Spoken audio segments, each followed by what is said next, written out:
a dark and stormy night, nor'easter rolling in.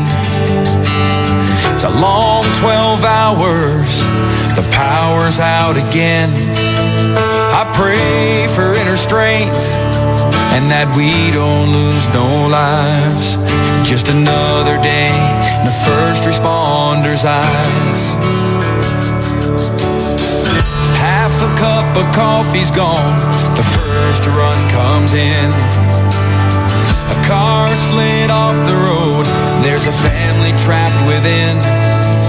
My heart beats like a hammer, I can barely catch my breath. I'm thinking the worst and hoping for the best. Yeah, we ain't superheroes, we're just ordinary people trying to make a difference, and the first on every scene. It's a heavy, heavy burden to carry all this burden when you can't unsee the things you've seen. It keeps going on. When those sirens are gone. Hey, welcome to Making a Difference Wednesday here in the Fishbowl. You are listening to John and Sam broadcasting you live from the Fishbowl Radio Network studios here in beautiful Arlington, Texas, and Globe Life Park, the heart of the entertainment district. Hey, Sam, how you doing today? Hello. Doing great. Man, it's been such a wild week, actually a wild 3 weeks, and what we try to do here on Mad Radio is bring a little compassion and empathy and mental health stabilization to our first responders out there, law enforcement, EMS, firefighters out there that are really having a hard time coping with the crisis that's going on in our country right now, going from COVID and then, flipping the sides and dismantling our law enforcement and trying to defund our law enforcement, and firefighters now being attacked. And it's just been a hard few weeks for our guys on the front line. Hard. When we talk about this, and I've been really active talking to a lot of people lately, it's difficult and hard, or just it's an understatement. And a lot of people are not seeing footage of what's going on with our fire department personnel, where their trucks are being rocks and bricks and everything's being thrown at their trucks. In some cases, access to emergency calls is being denied. And in one case in Virginia, fire in an apartment with people in it, and if the fire department vehicles are being blocked. Now, thank God they were able to make it through and rescued everybody inside. And we're gonna hear from we're gonna have the fire department personnel on the show next month. Next week. Next month. Next month. Because to get their take on what's going on. It's an interesting time to be an American. Yeah, and it really is. Being retired, and I know you're feeling the same thing. Being retired, we also feel that mental strain. We feel that anxiety. I've been in more of a depressed mood in the last 3 weeks than I did for the 2 months in COVID. Because I really feel for a lot of the good officers out there. And by no means am I backing up any of the bad officers out there. I respectfully request any good officer out there, make sure you turn in those bad officers, because you could see what one person who's bad can cause a ripple effect across the country and affect such good law-abiding and making a difference officers throughout our country. We do have a lot of, 99% of our officers are good, upstanding officers who took an oath and will obey, and we do have those bad people in our realm that are making it bad, and that we're focusing on. We're taking it out on everybody who wears blue. And red and green. Yeah. So, I was going through a lot of things today, and I found this so friggin' inspirational today because she has been on our show. She has been a great supporter of our show. And Savannah Solis, she was 10 years old when and this was 5 years ago. She's going to turn, actually 6, she's going to turn 16. She was on this show, and she has a website called, You Matter to Me. She's got a Facebook page, You Matter to Me, where she thanks all these police officers throughout the country and saying, you matter to me. And, at 10 years old, she's been writing letters and handing thank you cards out, well over 10,000 thank you cards to officers all around the country. And she has now come up with a book. She's ready to get her book published. But that's going to come out next month, and we're going to discuss that later on. But I want you to hear, this was 6 years ago. 10-year-old Savannah Solis gave a speech. One of many times she has said this across the country. This was in New York after 2 officers were ambushed and gunned down in New York. And you know what? This meant so much to me, and I'm sure it will mean a lot to every law enforcement officer out there. So if you could just play that clip real quick.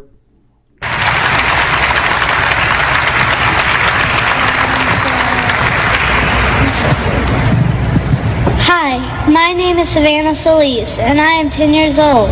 I am honored to speak for my generation. I want to be a voice for all kids to let the world know that we love and respect our police officers. They have daughters like me who wait for their mothers and fathers to come home every night. Because of this, I have a goal, and my goal is to tell as many police officers as I can that I love them and that I'm thankful for all that they do for us. To my heroes, I want to say, don't stop. Please don't give up. Many do not care or appreciate the sacrifices you make every day, but I do. I believe I don't stand alone. Many are standing with me today to let you know that what you do matters. Officers all across Texas, you matter to me. Officers in New York City, you matter to me. Officers all across America, you matter to me. Please keep taking care of us because I will always respect you, I will always honor you, and I will always pray that God keeps you safe. The Bible says, to whom much is given, much is required. I have been given much, and much is required of me. So I will take the baton from my brothers and sisters in blue who go before me. I will wear the badge with dignity and with honor. I will do my best to keep the streets safe. Not just for my future, but for the ones who come after me. Thank you.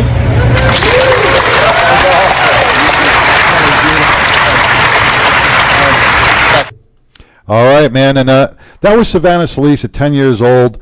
And, what an inspirational little girl. And if there's anything we can learn in this world through the chaos and the indifferences that we have, when they say out of the mouth of babes, that is truly inspirational for all law enforcement that is going through such a terrible time right now. So right now we're working on getting our Skype all set up. We're going to get our Brian. We're going to have Brian Mercedes calling in. So Brian Mercedes, he is from Indiana, and he is from Chive Charities. So once we can get this all set up. That's what I'm doing on the side. So a couple of things while Sam's taking care of this. I also want to bring up a couple other things. Rachel Zemlock, she is a licensed family psychiatrist who deals primarily with first responders and their families.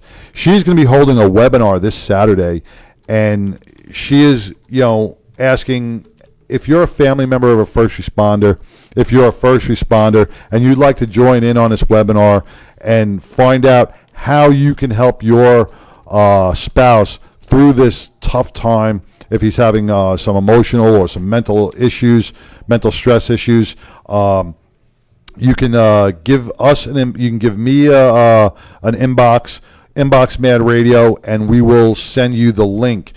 The reason we have to be pretty I have to send out the links individually and we can't place it on our website is because everything you say and everything you do on this webinar is strictly confidential.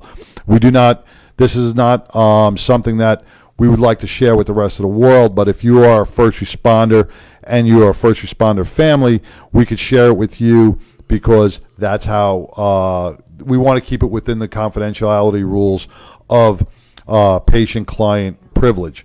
So if you want to join that webinar this Saturday, give me shoot me an inbox or shoot me an email at makingadifferancetx@gmail.com, and I will furnish you with the link for Rachel's webinar. Excuse me. Also, on another note, we've been working very closely with Karen Solomon of Blue Help, Survive First out of Florida, Doug and Karen Mondo, Chris Fields, who is a firefighter up in Oklahoma, and many others, to really try to raise the awareness level of what's happening to our first responders out there. When we start pushing our first responders down and we start pushing our first responders away and we start treating them with the disrespect that they do not deserve, you're going to see these great men and women walk away from the job.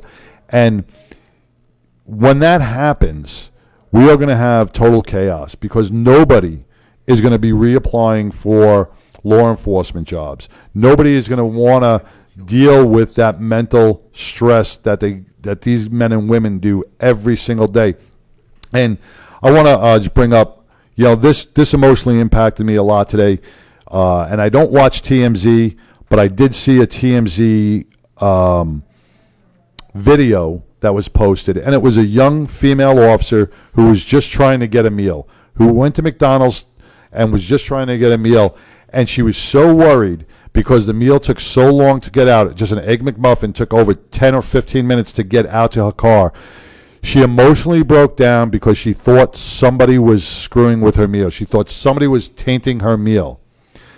Now, I don't know if anybody out there in the regular civilian world who can go out to lunch, feel relaxed, grab a sandwich, and sit down and feel like, my day of work is done for now. I can de-stress and have a meal, a nice, full meal that I deserve. This officer broke down. She was upset. She was crying. She should never, ever feel that way. She shouldn't have to be put in that position for the actions of some bad officers. Bad officers are going to run rampant, and we have to weed them out, okay?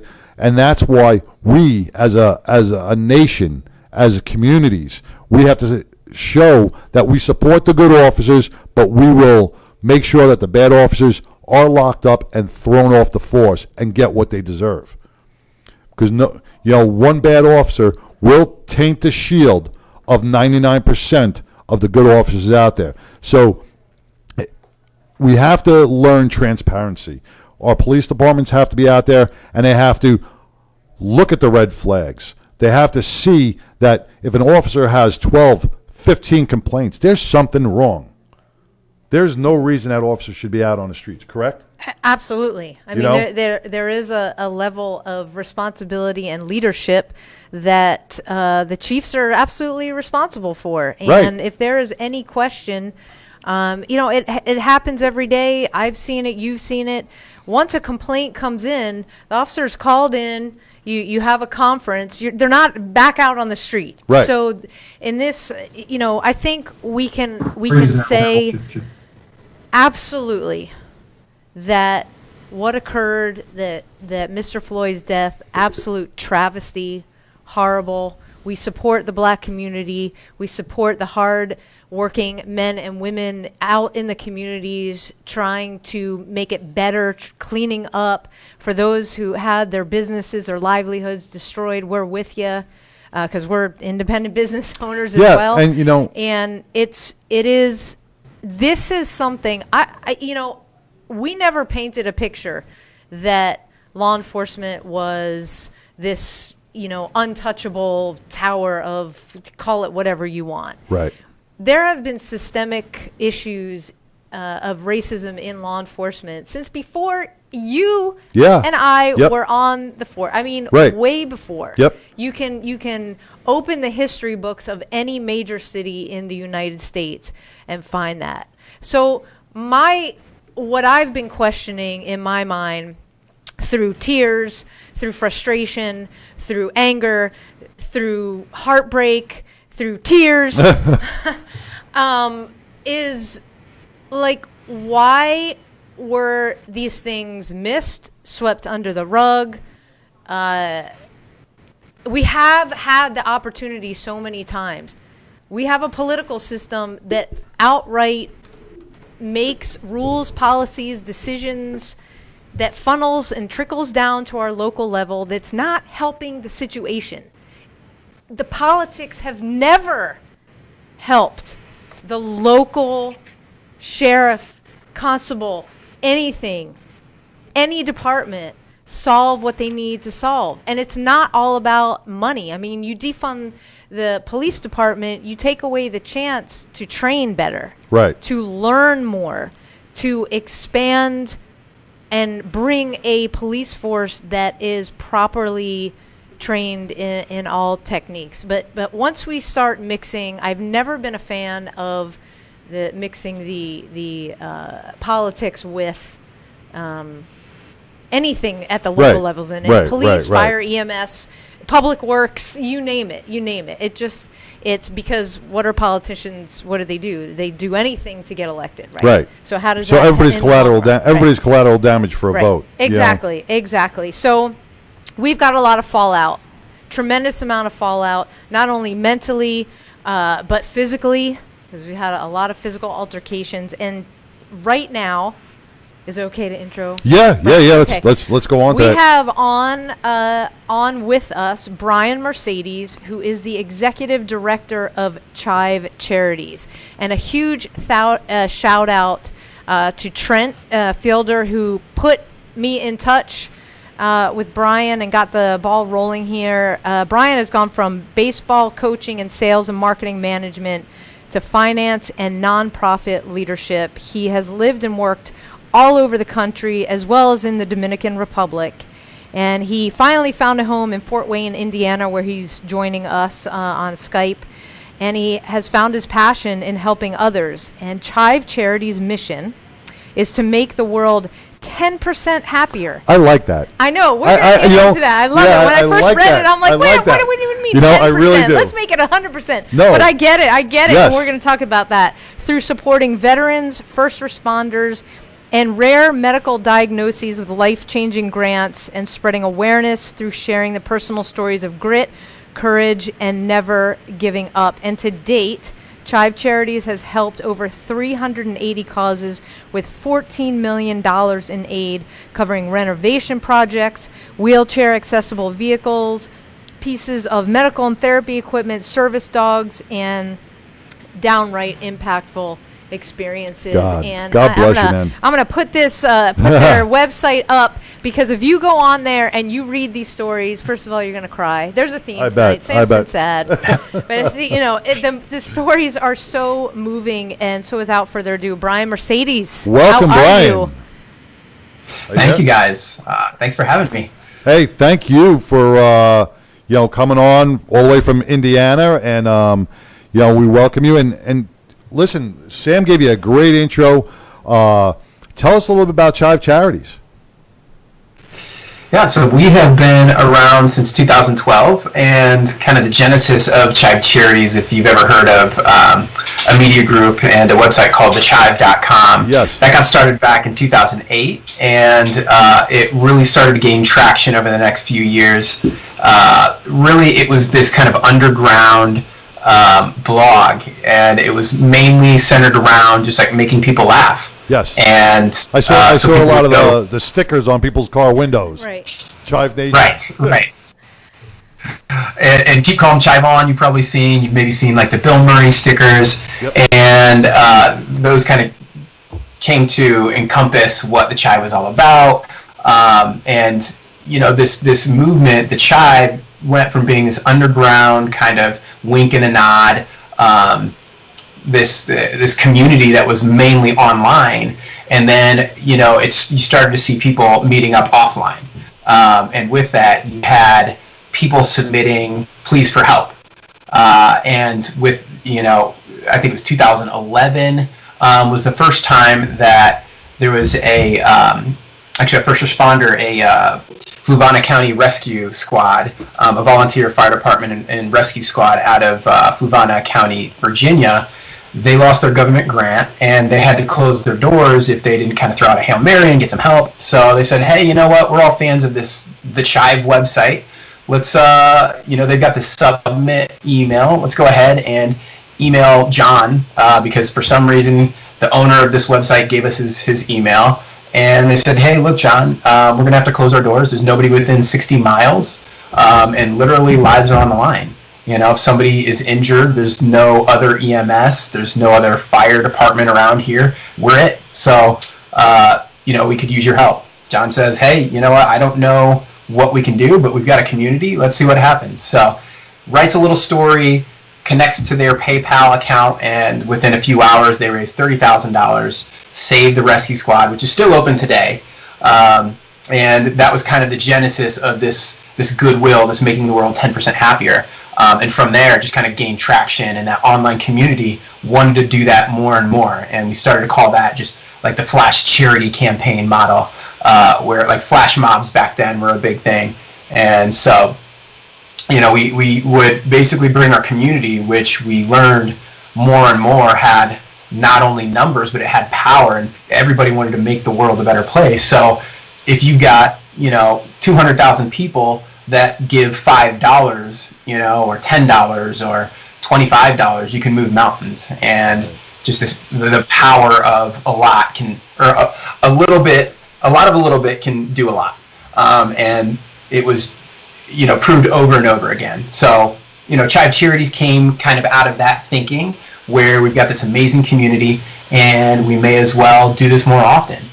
So instead of just throwing people to a PayPal page, why don't we start a 501c3, do this the right way, do this more often, and be able to show people and showcase, if we help out Fluvanna next week, how's Fluvanna doing? Next year, 5 years, 10 years down the road. And so we incorporated back in 2012, and we've helped, going on about 400 recipients now, for $14 million. Wow, that's fantastic.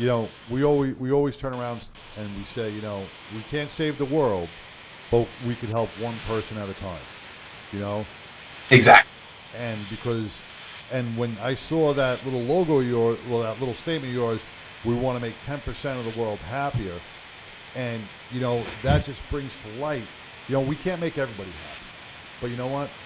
If we can make 10% happy, God bless you. God, I mean that yeah. See, and 10% will turn into 20% one day, and maybe 30%.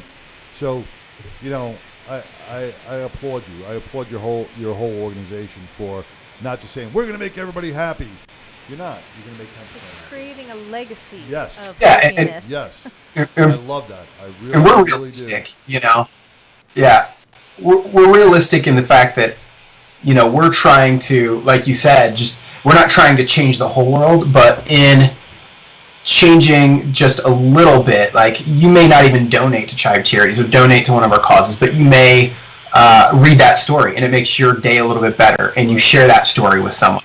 And it's that idea of ripples make waves. So, who knows on all fronts who's going to see that story that you're sharing, and before you know it, maybe it's 20%, maybe it's 50%. Certainly, our recipients that we're helping them with life-changing, life-altering grants, and it's not just this. Hey, you know what? We're going to help you today and forget about you tomorrow. It's plugging our recipients into a community. People like Trent Fielder, who now is a part of the whole Chive Nation. He's come to our Green Gala, and the hundreds of recipients that are plugged into these offline communities that consider themselves Chivers and Chive Charities donors, and so they're kind of set up, and it really is making a difference. Let me ask you another question, because I'm looking at it. You help for rare medical diagnosis or disease. Yeah. You know, when you say rare, are we talking something out of the ordinary, or are we talking like any type of disease, a 9/11 related disease, or are we talking about leukemia? Are we talking about but when you wrote rare, can you explain that? Yeah, so we've got a few different variables that we look at, and when we started Chive Charities, we kind of looked at, when we did the Fluvana rescue squad, and we helped them out. When we helped out Taylor Morris, a veteran who got all 4 of his limbs blown off in Afghanistan, when we helped out, a few other ones, we started to get all these applications and all these emails asking for help, and we sat back and said, okay, who do we want to help? Who's our core audience? Who needs this megaphone that the Chive and Chive Charities can offer? Whose story should we be telling that nobody knows about? So we looked at, obviously, veterans and active duty. That makes up a big part of the Chive. We wanted to shine a light on post-traumatic stress. First responders, such a huge part of the Chive and kind of the lifestyle. So we call those two kind of our heroes, and we want to always help our heroes. And then there was also, we were getting these rare medical conditions that we had never heard of.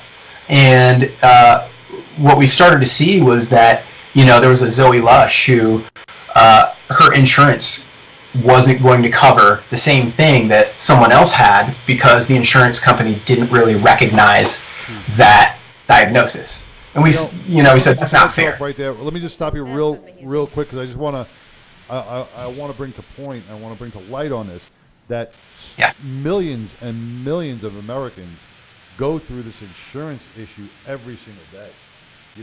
Where, what, the insurance, depending on your insurance, really makes a difference between life and death sometimes. Absolutely. If your insurance does not cover this rare medical disease, or they do not, it's funny how they say that we don't recognize it. Considering a doctor would be submitting the paperwork with diagnoses codes and all that kind of stuff. Think about some of the families out there that aren't, and I don't want to use the word intelligent enough, but aren't resourceful enough to get out there and ask the questions why, or to really beat that. Why don't you recognize this? To fight for their insurance. Well, it's fighting for you and your family member. But some people don't know how to do that. Yeah. And that's a sad thing, man, that insurance companies nowadays aren't willing to. It's a business. It's a business. Because they don't want to. It's not about helping people. It's a business. That pisses me off so much, that someone's life and death is on a friggin' health insurance card. I think you're pinging my husband right now. Is at home listening, going, ah! Oh. It's so true, though. And I remember after 9/11, and when I finally I was on the couch getting help for PTS, there was a threshold of my insurance, so it would only cover so much. And so the World Trade Center Health Fund, I'm a member of that still. Every year they follow up, and they help me offset not only the deductible, but some of the additional costs associated with my EMDR treatment. Are we talking, Brian, is that like one section for first responders that you help with? Is that offsetting the costs, whether it be for PTS related issues, or, God forbid, the police officer that I met one day who lost a leg because he fell through a floor doing a SWAT thing? Yeah, absolutely. And that is the wheelhouse for Chive Charities. We try to look at it as trying to fill in the gaps. And it's not only will they, won't they cover this. It's a lot of times our first responders just need a little bit of help, and the whole process might take 2 to 5 years. And so, that's not fair either. So we'll swoop in and we'll get people immediate need, and cover those life-improving and, to your point, life-saving items. A lot of what we're seeing with our first responders, our law enforcement agents, our firefighters, whatever it is, our EMS, more and more we're seeing first responders with post-traumatic stress And so a lot of what we do nowadays is we're helping out with these, service dogs that tend to be kind of high cost. And not only that, but, insurance companies won't always cover that. And if they do, it's a long process. Right. So, that's one of the big things that we do with our first responders. And mainly we're looking for, people that are either partially or fully disabled, first responders and veterans, of course, dealing with PTS, dealing with, like you said, somebody lost their leg, maybe they got shot on duty or off duty, maybe got into an accident or something like that. So that's mainly what we're talking about with Chive Charities. But go Can you ahead. do me a favor, just clarify real quick, because I know a lot of people are going, wow, because you said service dogs can get quite costly. I think a lot of the general public is unaware that there are two different types of dogs. You have a therapy dog, and then you have a service dog. Can you just explain the difference to Actually, three. three? Yeah, because you have your emotional support dog, Right. or emotional support animal. Right. So that's the one that you read about the airlines. Right, okay. Yeah, that's the Yeah. Support Emotional- animal. So- and then you have therapy dog, like Frodo, Right. and then you have service dog Right. or animal. Yeah. Right. Yeah. So can you just try to quickly explain the difference between the three? Because one you can get an online, Right. certificate for, and the other goes through hundreds of hours of training. Yes, the big difference there is service dogs, in every sense of the word, they're their owners, they're basically, at their service. And Extension of that. they have to go through, like you said, hundreds of hours. And it's not just, there are certain types of dogs that take to this training a little bit better than others. And it's not just that. You've got these service dog organizations that spend hundreds of hours training these dogs, and not every dog is fit for every single future owner. So we've had some first responders go in with some of our partners that train service dogs, and it'll take months, sometimes years, to place the correct dog and train them to service all of the needs for that owner. And things that they can do that therapy dogs won't necessarily do are, comfort them. If it's someone that potentially is having seizures and things like that, like they can actually detect seizures for people dealing with post-traumatic stress. They can kind of sense that anxiety, and they'll, if you're in a crowded area or if there's a loud sound, they'll rub up on you. And a lot of our veterans and first responders will tell us that, it's been months, it's been years since I've been able to go out in public and spend time with my family, go to my son's baseball game. But now that you guys helped us, and now I have this service dog, I feel comfortable going out in public again. So it's really life-changing, and in some cases life-saving, because that companionship, just that, they can sense your demeanor, they can sense your stress, and they've got different things that they can do to kind of combat that. And yeah, it's incredible what they can do. Going on that, and because, and I just imagine the months that go into training the service dogs, because each person's injury is different. So each dog is customized to that certain injury. So if you say lost both arms, now that service dog has to be able to open up a refrigerator. That dog has to be able to open up doors. That dog has to be able to do some of the things that your arms, that you used to be able to do with your arms, that can't. And I've seen seizure dogs. I've seen them be able to know if you're going to go into a diabetic shock or if you're going to have a seizure. They can smell it, sense it, so they put their heads down, they pull you out of the area. Or they jump up on you and make you sit down. Yes, and they make you sit down so you don't get hurt.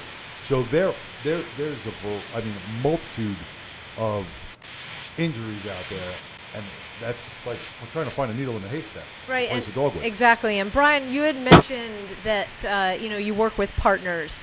So when it comes to, since we're talking about service dogs, when it comes to the service dog piece, do you have national partners that and are they 501c3s that you work with, and then you kind of pair everybody up? How exactly does it work? Let's say, there's a veteran or a first responder, listening that's in need. Yeah, so we do have a few different organizations that we work with, depending on the area. Like we've worked with Freedom Service Dogs in the past, but there are also just kind of like these gap areas where, or potentially, if we're working with a first responder, they've already kind of done their research, and they'll come to us with a quote and say, I feel comfortable with this organization, because we don't want to force an organization on any first responder. They've already done their homework, and we're asking them to kind of do a little bit of that homework on the front end. So yeah, there are definitely, no matter where you are, there are organizations that you can reach out to. And if you are looking to, apply for a Chive Charities grant, I would urge you to talk to those organizations first, and then go to chivecharities.org and then kind of fill out your application for help. A service dog, just to give a reality on to a lot of the public that's not familiar with it, a service dog can cost anywhere between $30,000 and $40,000 after the training and stuff. Try 75. Is it really 75,000? I've heard upwards of 75. Wow. Depending on what their training is for. Am I out of line by saying that, or is that about the normal cost? Anywhere between $40,000 and $75,000 for a trained dog. And we're talking about, some of our. It depends on what they can do. Some of these service dogs will literally catch, first responders or their owners if, let's say, they're missing a leg and they trip. So they're trained for that. If they are trained for detecting seizures, that's a whole nother, few months of training. So yeah, depending on what they can do, that will increase the cost. With our partners, we try to keep it around, $10,000 to $20,000. And a lot of times, insurance will cover some of this. And there are different grants and things like that we can work together with organizations and secure these dogs. Yeah, because I bet there's so many people out there that would be in need of these animals. The service animals have been proven to be so effective, but those costs are high. Yeah. And these people are stuck at home because they cannot afford the service dog. Yeah, and let's talk a little bit about the rare medical diagnoses, because I said in the beginning, Trent Fielder connected us. He is listening on Facebook Live right now, and Trent is, to say amazing is an understatement. So he suffers from, and I'm going to totally screw this up, but I think it's Guillain-Barré's syndrome, something like that. Do I have that right? Yeah, that's pretty good. Okay. So what that means is he has been affected physically. He wears braces. Gunner, his service dog, who is freaking awesome. Gunner, love you, bud. He helps him with a lot of different things, and in addition to receiving ongoing medical treatments, he's on Ironman. He's on an Ironman. He's getting ready to do a triathlon. Wow. I think, and hopefully we will see him out at the 9/11 Heroes Run out here in Arlington, in the beautiful Entertainment District, where we come to you live every week. And Trent says I got it close enough. So with the pronunciation, are we talking those kinds of medical diagnosis and even beyond, more rare than that? Yeah, definitely. I want to say that we've helped probably 2 or 3 people with Guillain-Barré, and yes, we're talking about recipients that, maybe, it could go anywhere from no one's actually ever seen this diagnosis or like set of circumstances to maybe 100 people in the world, maybe 1,000. Really, we go off of a couple of different rare disease databases. One is the NORD, National Organization for Rare Diseases, and they've got a pretty comprehensive list. So if it's on there, we consider it a rare disease. But one of those variables is if you are a rare disease sufferer, the rarer it is, the more likely it is that we'll help out. because we want to shine a light on those things that, again, no one's ever heard of, that insurance companies are stepping in and helping out. And in some cases, taking years and years for them to step in and help out. And so if we can write a story, get it in front of a mass audience, get it in front of doctors, people start to read about it, they learn about it, they realize that it's a real thing. And, we try to make a difference just by raising awareness. And, of course, like in Brent's case, getting those quality of improving things. That's fantastic. And again, there is such a need. I mean, I don't have to tell our listeners that health insurance has definitely changed a lot over these past, I'll say, about 8 years, and it's becoming more difficult, especially for families, to really secure the insurance that covers everybody that's affordable. And I mean, just to tell a personal story, when we first moved to Texas, I think it was the second year we were here, we had to start playing around with health insurance. And it came to one point where my son and I had to be on one plan and Steve had to be on another plan, because it was the only way we could have everything covered and for it to be affordable. Yeah. How, I mean, come on. Yeah. How crazy is that? And of course, with I'll give it abbreviation, the OC that first came out. That was great and affordable. And then the next year when we're like, okay, we'll just stick with the same plan, went up 800%. Yeah. So the help is so desperately needed, and I so applaud you and Chive for recognizing this, because it's a huge thing that doesn't get talked about. I'll let you know too, as a first responder, as retired out of New York, when I moved to Texas, I still have insurance, right, through New York, but there is not one Texas doctor that accepts my insurance. Yeah. Yep. Right. Nobody accepts my insurance, so I have to pay out of pocket if I can, and then hopefully get reimbursed the 80%. So nobody takes my insurance, and that's what you see too, in effect, with a lot of first responders. If they get injured and they move out of state, their insurance is not going to cover them. Right. Well, what's fully. the first thing people think? Oh, I don't need this level of catastrophic, because everybody thinks that nothing is going to happen to them. They're not going to have that serious car wreck and become paralyzed. They're not going to get diagnoses like Trent with the Guillain-Barré.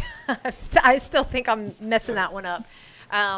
Nobody thinks that they're going to get post-traumatic stress. It's not going to be them. That they're not the ones that are going to get that diagnosis, and then here we are. It is 2020. There are so many things that are going on that are affecting folks and just having a lasting impact that I just want to encourage people who are listening, go on to chivecharities.org, go onto the website and read the stories about how Brian and his amazing staff is, above and beyond. And like I said, even with my EMDR, my therapy that I received for post-traumatic stress, I would not have been able to, I would have had to work something out. Was I left with all of these extra costs associated? And God bless, the World Trade Health for setting up that fund and helping me out at that time. And I just, God bless people like Brian and Chive Charities that continue to recognize, hey, people still need this. See, this problem is not going away. Right. I'm going to bring up another point too, and I'm sure you've been affected by this. And Trent, I'm sure you've seen this. Brian, you've seen this throughout the country as well. I come from New York, and so it's a big department that takes care of their officers when they retire, with medical insurance and everything else. Sometimes if you stay in the state, There are a lot of small departments out there that lose everything. They lose everything when they retire. They don't get a pension. They don't get a 401k. Well, they they don't get it for like a year, right? Yeah, So yeah, it's like and a carryover. then they got to yeah. end up paying $800, $900 sometimes a month for family insurance, and those nobody can afford that. No, Those are rates that nobody can afford because the pensions. You're not making a lot of money, and if you're injured on a job, makes it even worse. Now you go down to a family of one. Maybe the spouse is the only one that can go and work. We had a firefighter who was electrocuted right here in Texas, Louisville, who he was electrocuted during a house fire. Man, once he got out of he broke his back, he broke all his bones, he was all messed up, had all these surgeries. Once he was off the job, now he's a single family household. His wife had to try to scrounge up money. There's two kids in the house. How do you survive? Yeah. Chive Charities is one of Exactly. those that will back, our veterans, our first responders who put their lives on the line every single day. They're not asking for much. They're not asking for $1 million. They're just asking for a boost to get them through a tough time. We have the Peace Officers Angels Foundation here in Texas as well that helps families of our first responders get through the month. A wife loses a husband in a shooting or vice versa, right? You know what? That insurance money doesn't come for a year or 2 years sometimes. They don't get it immediately. But your mortgage company's not going to wait a year or two Exactly. for your car payment, your electric bill, your food bill, your gas bill. They're not going to wait for your insurance company to come in. And when you stop receiving that check, this is where these charities, Chive Charities, the Peace Officers Angels Foundation, Texas Fallen Officers Foundation, the Dallas Fallen Officers Foundation, that's where they come in and they relieve some of that strain. They pay, the mortgage. They'll pay a car payment. They'll keep your electric on. And God bless all you guys and everybody from your foundation for doing this, or our homeless problem would be through the roof. Absolutely. We have enough veterans on the street. As it is. We'd have a lot of first responders on the street as well, who got hurt doing a job to save others. Yeah, Brian, are those kinds of things, that John just talked about in terms of needing that financial assistance should something catastrophic occur? Is that something, and outside of what we've been talking about, paying medical and things like that, is that something that you help out with as well? Yeah, so we've got a particular set of items that we do end up covering. We don't necessarily give money directly to, or say, prepaid cards and things like that. We are mainly helping with, it may be like a future medical procedure or something like that. We don't do past medical reimbursements or anything like that. A lot of what we do is renovations, physical items that we can purchase. Physical being, whether it's like a wheelchair, whether it's Well, that can be That's very huge. costly. That's huge. Yes. That can be costly. Hospital Yeah. beds are expensive, $60,000 for hospital Well, beds. having to redo, renovate your homes to be, Handicap wheelchair, right, wheelchair acceptable. accessible. I mean, absolutely. I just had a friend going through that with his mom and knocking out door frames, and he's doing it all himself with some help from friends. But I mean, that's a lot. Well, shout out to once we're on it, shout out to the Gary Sinise Foundation, who does that for our veterans. Yeah. they're incredible. He builds the handicap accessible that- houses and renovates. yep. So, thank Yeah. you for them too. Just wanted to give them a Yeah, the shout. whole house. Yep. Yeah, amazing work. Yeah, and our average grant is around $35,000. So it is high impact. That's substantial. Sometimes it's lower, sometimes it's more. But we want to get those big ticket items that are really going to make your life a lot easier. Now, Brian, if somebody wanted to submit for a grant, one of our listeners has a family member has a husband or wife who's been injured, they don't know where to turn, what would be the best bet for them to do at this point? How to contact you, and what are the steps to try to get that grant in play and start rolling? Ball start rolling. Yeah. Perfect. So, the first thing you want to do is you want to go to chivecharities.org. On our menu there, you'll see recipients, or you could go directly to chivecharities.org/recipients, a recipient. I'll put that here in the Facebook chat. The first thing you want to do is kind of look at the types of items that we are covering. Go ahead and look and see, we've got frequently asked questions. So if you're a first responder, there's a set of criteria that you would need to fall under. If you're a veteran, same thing. If you've got a rare medical diagnosis, same thing.